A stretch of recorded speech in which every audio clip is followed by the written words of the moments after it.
Sincerity is a valuable but extremely dangerous tool. The decision of whether or not the weapon of sincerity should be wielded must be made filtering through multiple layers of context, emotional intelligence, and social awareness.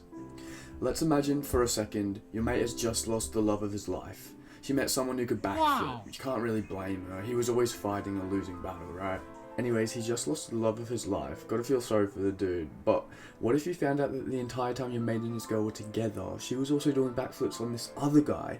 That's probably why they fell in love, because they could both backflip. Aww. It would be reasonable given his already broken mental state. Remember, he's probably super insecure right now because he can't even do a front flip, let alone a backflip. Would it really be a great time to reveal to him that he never even stood a chance?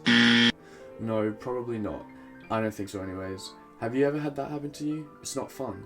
That's why I took up recreational backflipping. Wow! That's awesome! Anyways, now imagine that your friend is on a game show about to answer the final question and be given $10 million. Wow! The final question reads, did your girlfriend cheat on you with this guy that could do sick backflips? He's freaking out. He needs to be sure of his answer, so he rings you. There is a time and place, and that time and place is now.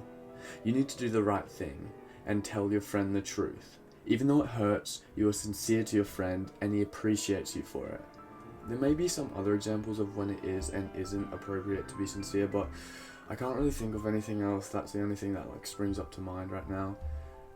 That is all to say, sincerity when used appropriately can be the one thing someone truly needs, but at the same time, when thrown about, it can cause someone's entire world to fall down. If a community was solely fed on complete truth, no altering of anything based off of context, everyone would be miserable, and the number of fights per day would probably skyrocket. However, if sincerity was all we were fed, there would be no efficiency, nothing would get done, and everyone would just be stuck reminiscing on better times and living in a false reality driven by their own fantastical desires. The Cambridge Dictionary defines sincerity as not pretending or lying. Honest. I don't believe this definition is a true, honest, sincere He said it! representation of what sincerity really means in our culture. The simple act of not lying could be the definition of a myriad of different words with vastly different subtexts. For example, being blunt could also be defined as not lying or being completely honest. However, that word and the act most would be consider as being blunt carries a completely different connotation than being sincere.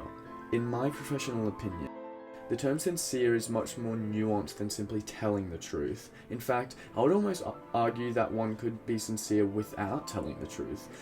I truly think that one could be sincere without words entirely. I believe the concept of sincerity to instead involve the action of expressing oneself without the fear of having your vulnerability judged. The act of openly letting your guard down to communicate that your following behavior comes from a true, honest place. There's that word again, honest.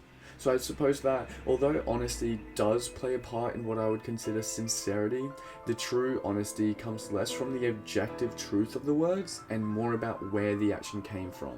Did it emerge from a heart that was closed or one that was openly showing its vulnerability? Okay, sincerity defined. Now let's move over to the other topic of the video, humor. More specifically, irony. Once again, let's head over to the Cambridge Dictionary. They define irony as a situation in which something which was intended to have a particular result has the opposite or a very different result. This definition is fine, especially looking at where irony is mostly used, in entertainment. It's funny to have your expectations subverted. When the mood of something and the content in it contrast harshly, it makes both things seem ridiculous, making each one stand out way more than if they were both separated and looked at on their own. A really famous or infamous case of irony from a fictional, not real movie was the Titanic. I don't want to delve into spoiler territory, but the ship was basically crowned as unsinkable and, well, all I'll say is that there was definitely enough space for two people on that plank. Anyways, even though the tragedy of the Titanic isn't exactly gut-busteringly funny, there is a certain level of humour that can be found in the unsinkable ship soon after finding out that it was, in fact, sinkable. Sorry for the spoiler. This is how irony is mostly used. However, even in day-to-day life, irony is an extremely common form of communication. Even sarcasm, I'm sure many would argue, is a form of irony. Saying one thing while really meaning the other, I mean, it's basically the definition of irony. What if, however, irony eventually stops being used as a form of humour and instead it becomes a mask which people instinctively hide behind while partaking in social interactions? A coping mechanism that people abuse in order to save face, prioritising maintaining their ego over letting any semblance of vulnerability show. I believe in our modern online culture, this very takeover of irony can be easily observed, so I'd like to go over some examples that I found and delve into how this almost reliance of irony has dampened our ability and willingness to be sincere to people, not just online, but also in the real world. Let's take a look at one specific form of TikTok that I've seen a bunch as of late. Videos made by a person in a relationship expressing how much they love their partner. Aww, isn't that just the sweetest thing? Then you go to the comments and you see the strangest thing. Well, actually, you may not have even really noticed it, as the thing I'm talking about is so incredibly common that it's become the norm entirely. So in reality, I used to never even bat an eye to the following types of comments. It wasn't until I took a step back and looked at them through the prior lens where I started to think. Anyways, the comments that I'm talking about are, well, actually very positive. And no, I'm not making a joke about how positive comments are unexpected on the internet. I've gotten heaps of really nice comments from you guys, so thanks. But instead, it was the way in which the comments were phrased that caught my eye.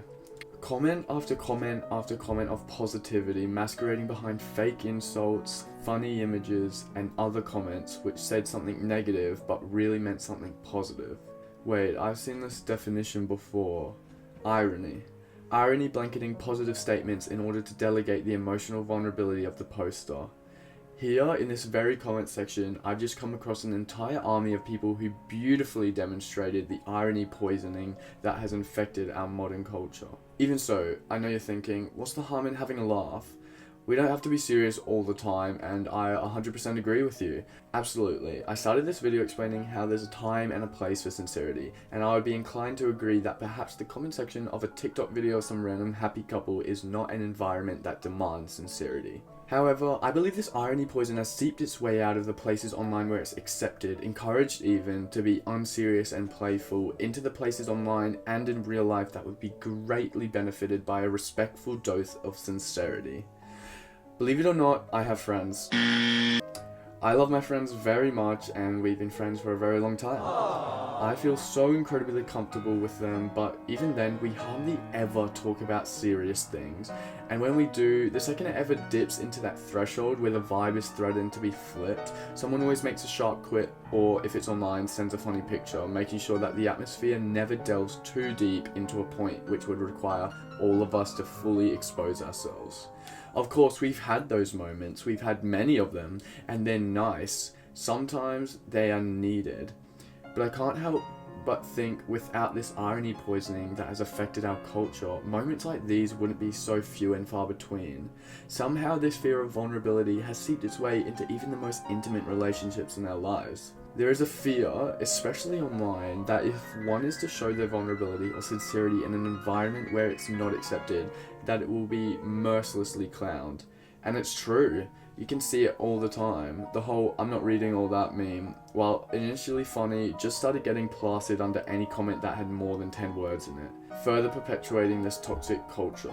If there's one message that I could pass on to you, it would be that joking around is awesome.